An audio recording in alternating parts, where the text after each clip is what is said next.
The North Atlantic in early winter carries a particular stillness. Light arrives slowly, as though reluctant to touch the surface of the sea. The horizon softens into a pale blend of gray and blue, with no sharp edges, no clear boundary between sky and water. Waves move in long, deliberate lines. They do not crash or break loudly here. They simply rise, travel, and fall again with steady patience. The air feels cool and open. Salt drifts quietly across it, carried by the faintest wind. On some mornings, the only sound is the distant murmur of water brushing against itself, a low rhythmic motion, a reminder of the sea's constant, unhurried breath. In this vast space, a single ship once drifted, a brigantine built of timber and canvas, its sails partly lowered, its mast leaning gently with the movement of the water. No voices carried from the deck. No lantern glowed from the cabin. No figure appeared along the rails. The vessel moved only by the slow pull of the wind and the unbroken rhythm of the waves. This quiet, drifting presence would later become one of the most puzzling stories of the sea. But at first, it was simply a ship, solitary, intact, and alone, lying under an endless sky.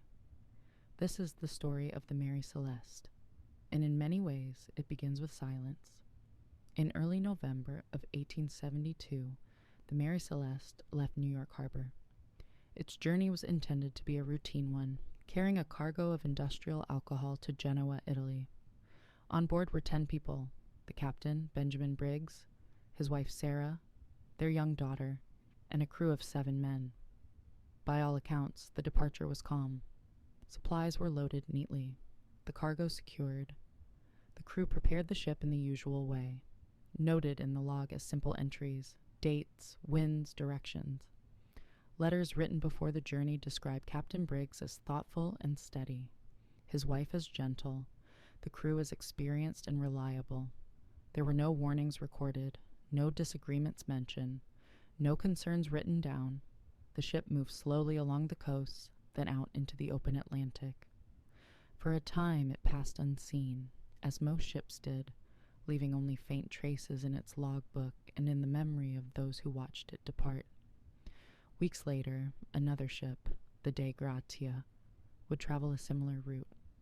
The sea was calm that day, light spread evenly across the water. It was then that the drifting brigantine came into view, its course unclear, its sails loose, its movement slow, as though guided by nothing more than the gentle wind. The crew of the Dei Gratia watched for signs of life. They saw none, only the Mary Celeste, drifting quietly across the open ocean. Much of what is known about the Mary Celeste's path comes from its own logbook. The final entry was written 10 days before the ship was found. It described the weather, the ship's speed, the distance traveled. Nothing in the writing suggested difficulty. Nothing hinted at alarm. After that last entry, the ship continued forward under sail. Wind would have kept it moving. Currents would have shaped its course. When the Dei Gratia first saw it, the ship was drifting nearly 100 miles from its last recorded position. Not dramatically far, but far enough to show that time had passed without guidance. As the two ships drew closer, the details became more visible. The Mary Celeste floated upright, its hull intact, its sails in place but slack, as though left unattended in quiet weather. A small boarding party set out from the Dei Gratia.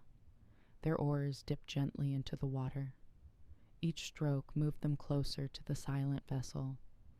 When they reached its side, they noticed no damage, no markings of struggle or collision, only the natural wear of a ship days at sea. They climbed aboard. Wood creaked underfoot. A faint breeze moved across the deck. Inside, they found the ship empty. The details found on board were noted with care. Food stores remained. They were ample, neatly arranged, untouched. Water barrels were partly full, enough for weeks. The crew's personal belongings were still in their quarters, close folded. Pipes and boots left in familiar places, small items resting where hands had last set them down. The captain's cabin held navigation tools and the ship's charts. A child's toy lay near a bunk, undisturbed. A sewing machine sat quietly on a table. The cargo, more than 1,000 barrels of alcohol, was mostly intact. 9 barrels were found to be leaking, likely due to the porous wood of their construction. The lifeboat was missing. The only sign of its departure was a length of rope trailing loosely behind the ship, frayed at its end. There were traces of water in the hold, not a dangerous amount. The ship was not sinking. The wheel was untended. The sails had been left in partial set.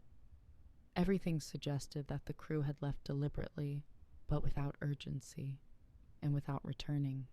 The evidence left behind tells a story that is quiet and incomplete. A cup lying on its side, perhaps moved by days of gentle shifting. Loose papers in the captain's cabin, edges curled slightly from the sea air, a razor, a book, a pair of slippers. On deck, ropes hung where they had been tied, some loose, swaying gently with the wind. The pump had been disassembled, possibly for maintenance, possibly for inspection. None of these objects point clearly to a single conclusion. None suggest panic or violence. They simply sit within the space where people once lived and worked, now touched only by time and movement of the sea.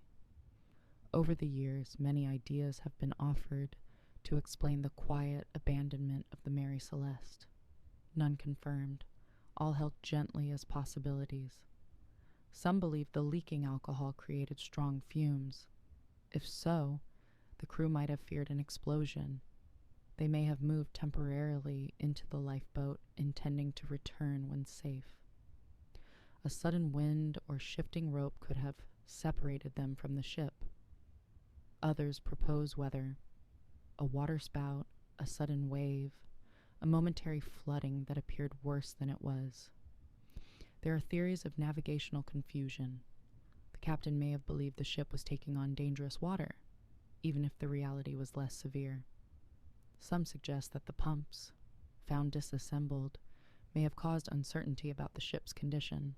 There have been ideas of piracy or foul play, yet no signs of struggle, theft, or conflict were present. Others look to human misjudgment, decisions made under stress, far from land, with limited information. And there are quieter theories. The crew might have seen something unusual, debris, distant lights, or damage not easily visible today, something that influenced them to act cautiously. But none of these explanations fill every gap. Each adds a possibility, but not certainty. The truth remains somewhere beyond documentation, held in a place only the sea remembers. After the ship was brought to Gibraltar, investigations followed. Interviews, inspections, reports written in formal, measured language. But little more was found. No final answer, no single event proven.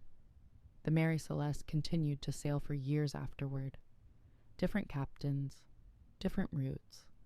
Its story living quietly in maritime records, overshadowing its later journeys.